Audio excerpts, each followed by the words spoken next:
Shalom, welcome to another video, and as always, before I get started, I want to give all praise, honor, and glory to the Heavenly Father and His only begotten Son, Yahweh, Bahasham, Yahweh Shai, Bahasham, Rachwadash, and next double honors to the head apostles / elder bishops of the great millstone who teach and who rule well. Peace, blessings, and safety to all you sincere Akim. Keep pushing, keep believing, and keep the faith, regardless of what people hear or whether they forbear. Alright, so this is going to be a back to the basics. I'm going to title it Undeniable Evidence of Who Esau Is, because this is a major controversial point, a major point of controversy for a lot of Israelites, black Christians. Alright, they don't want to acknowledge that Esau Edom is the so-called white man. It's a sore spot for them.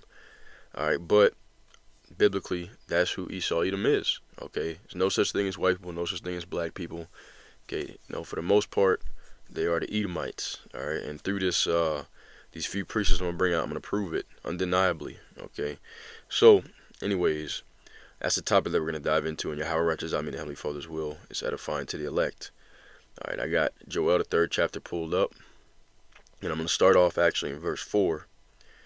And the reason why is because it speaks of a certain event that happened in history. With the transatlantic slave trade. We're going to read about it. Alright, and then I'm going to go to another chapter, alright, that talks about the same thing, and you'll see the reason why I'm bringing this out in just a second. Alright, so we'll start off here in verse 4. Joel chapter 3 and 4 reads, Yea, and what have ye to do with me, O Tyre and Zidon, and all the coasts of Palestine? Will ye render me a recompense? And if ye recompense me swiftly and speedily, will I return your recompense upon your own head? So Tyre and Zidon, Zidon, is the son of Ham. It's all going to make sense in a minute. I'm just giving you context. Zidon is a son of Ham. Canaanite specifically. He's not talking to the land of Tyre and Zidon. He's talking to the people, which would be Canaanites. It says, verse 5, Because you have taken my silver and my gold, and have carried into your temples my goodly and pleasant things. Now here's the point in verse 6. The children also of Judah and the children of Jerusalem have ye sold unto the Grecians, that ye might remove them far from their border. So the details of what we just read, Tyre and Zidon, Canaanites, they sold the children of Israel, like the children of Judah and the children of Jerusalem, into the Grecians. Now the Grecians, those are the Greeks. Now we go to another chapter. We go to Amos chapter 1 and verse 9. This is the only verse that we need. It says, Thus saith Yahweh, for 3 transgressions of Tyrus, and for 4, Tyre and Zidon, I will not turn away the punishment thereof, because they delivered up the whole captivity to Edom, and remembered not the brotherly covenant. Now the reason why this is important, the reason why they connect is because, and it's talking about the same event. In Joel 3, it says that the children of Judah were sold by Tyre and Zidon unto the Grecians. We all know who the Grecians are. And then here in Amos 1 and 9, it says that they delivered up the captivity to Edom. Why is that? Because the Grecians and Edom are the same people. Going back to Alexander the Great. So that's one example. Number two, we'll go to let's go to actually the Apocrypha, the book of 1 Maccabees, chapter 4. And if you don't know what the Maccabees is, it's known of in history as, they call it the Jewish revolts, but it's a revolt of the Israelites going against the Greeks, because the Greeks were laying down heavy persecution upon them, just as the Romans were. But we're going to go ahead and read some of it because it talks about who they're fighting against. So I'm just going to read a little bit for context. This is 1 Maccabees 4 and 1. Then took Georgius 5,000 footmen and 1,000 of the best horsemen, and removed out of the camp by night, to the end he might rush in upon the camp of the Jews, and smite them suddenly. And the men of the fortress were his guides. Now when Judas heard thereof, he himself removed, and the valiant men with him, that he might smite the king's army which was at Emmaus. While as yet the forces were dispersed from the camp, in the mean season came Georgius by night into the camp of Judas, and when he found no man there, he sought them in the mountains, for he said, These fellows flee from us. But as soon as it was day, Judas showed himself in the plain with 3,000 men, who nevertheless had neither armor nor swords in their hands. And they saw the camp of the heathen, and that it was strong and well harnessed, and compassed round about with horsemen, and these were expert of war.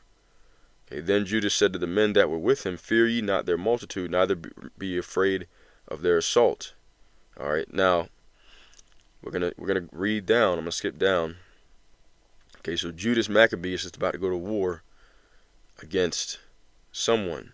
Okay, here it's gonna tell you who they're about to fight against.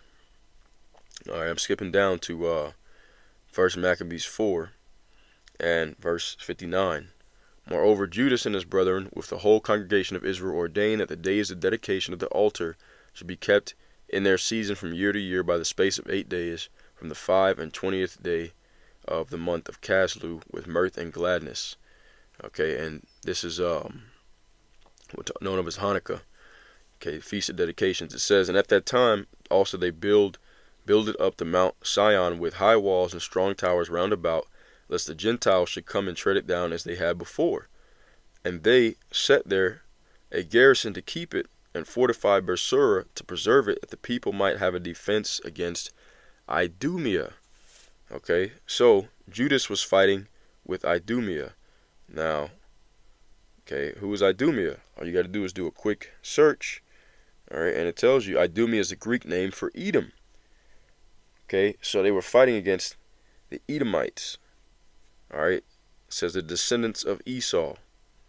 All right, now all you got to do, it's talking about Judas in 1 Maccabees. So let me go back. The Judas in 1 Maccabees 4 is named Judas Maccabeus. All you got to do is look up who was Judas Maccabeus fighting against, because they're known as Idumeans. Boom. Judas Maccabeus was fighting against the Seleucid Empire, led by King Antiochus IV Epiphanes, and their Hellenized Jewish allies, to prevent the Hellenization of Judea and the suppression of Jewish religious practices. Okay, so he was fighting the Seleucid Empire. Who is that? Let's see. I'll just type it in Google. Seleucid Empire. Boom. The Seleucid Empire was a vast ancient empire, 312 to 640 BCE, founded by the Macedonian general Seleucus the first, Nicator, from Alexander the Great's empire. Okay, so these were Greeks that they were fighting. All right. So, okay, they're quote-unquote Macedonians, and it even mentions here the Maccabean revolt. All right, Judas Maccabeus, what we just read in 1 Maccabees, the 4th chapter. Okay, so crap, Salakia. So anyways, let's go back. It said that they were fighting Idumea, and then all you got to do, you look up historical context, and it tells you they're fighting the Seleucid Empire, which are the Greeks. So that backs up the same thing we read in Joel, the 3rd chapter, all right, and Amos 1 and 9, made the connection that the Edomites are the Grecians. Okay, well, who are they? They're so-called white people. All right, and this is a common theme, okay, of people that Jake is against, the Grecians, and the Romans are Edomites as well too. Okay, but the Edomites are so-called white people. They're Caucasians. Let's get one more point to prove that. All right, and this is the end time prophecy, Isaiah 25 and verse 14. All right, it says, And I will lay my vengeance upon Edom by the hand of my people Israel, and they shall do in Edom according to mine anger and according to my fury, and they shall know my vengeance, saith Yahweh. All right, and you read this chapter, it's a chapter of end time judgment. All right, now we go to Zechariah, the 9th chapter. This same event that's going to happen is spoken of in Zechariah 9 and verse 12. Okay, and that's part of the deliverance for Jacob. Okay, this is Zechariah 9. I'm gonna start at verse 12. It says, Turn you to the stronghold, you prisoners of hope. Even today do I declare that I will render double unto thee. When I have bent Judah for me, and filled the bow with Ephraim, and raised up thy sons, O Zion, against thy sons, O Greece, and made thee as the sword of a mighty man. Okay, so once again, he's going to, like we said in Ezekiel 25 and 14, he's going to use his people, all right, to punish. He's going to use his people Israel as his hand, okay, to punish Edom according to all his anger. Here, it tells you in Zechariah 9, he's going to raise up Judah and Ephraim, the southern and northern kingdom, okay, against the sons of Greece, and make them as the sword of a mighty man. So he's going to use them to punish, just like it said in Ezekiel 25 and 14. Why? Because Edom and the sons of Greece are the same people. All right, and this is, I'm going to keep reading so you know it's end time prophecy. This has not happened yet. All right, it says, and Yahweh shall be seen over them, and his arrow shall go forth as the lightning. And Yahweh power shall blow the trumpet, and shall go with whirlwinds of the south. Yahweh power of hosts shall defend them, and they shall devour and subdue with sling stones, and they shall drink and make a noise as through wine, and they shall be filled like bowls and as the corners of the altar. And Yahweh their power shall save them in that day as the flock of his people, for they shall be as stones of a crown, lifted up as an ensign upon his land. For how great is his goodness, and how great is his beauty! Corn shall make the young men cheerful, and new wine the maids. Okay, now, how do we know this has not happened yet? Well, hey, number one, all right, it's talking about end time deliverance. Okay, and the Lord says he's going to defend them in that day. All right, back then, when the Maccabees brothers went up against the Seleucid Empire, okay, they ended up getting defeated. All right, they did have a lot of victories, but they ended up getting defeated ultimately. And then the Greeks, for the most part, Hellenized a good chunk of the Israelites. And then after that, they weren't free. They went into the Roman captivity.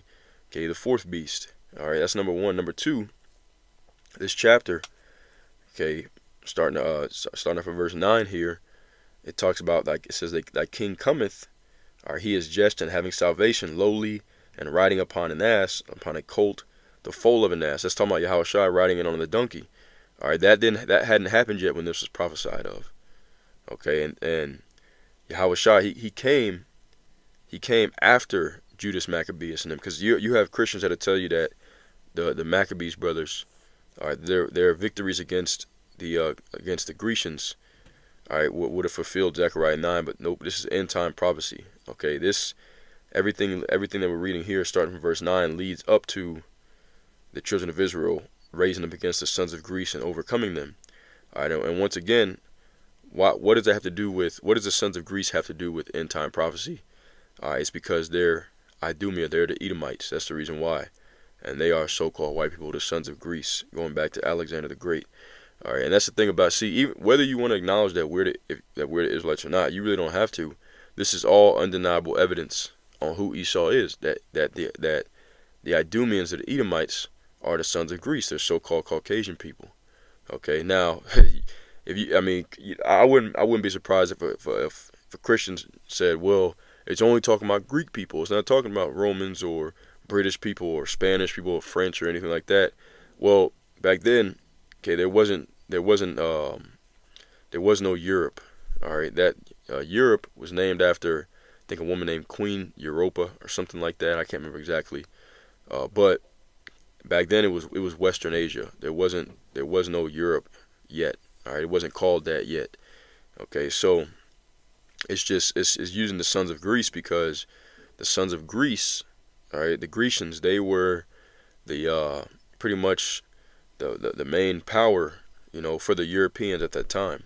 All right, under Alexander the Great. So it uses the name of the sons of Greece to represent the Edomite power structure.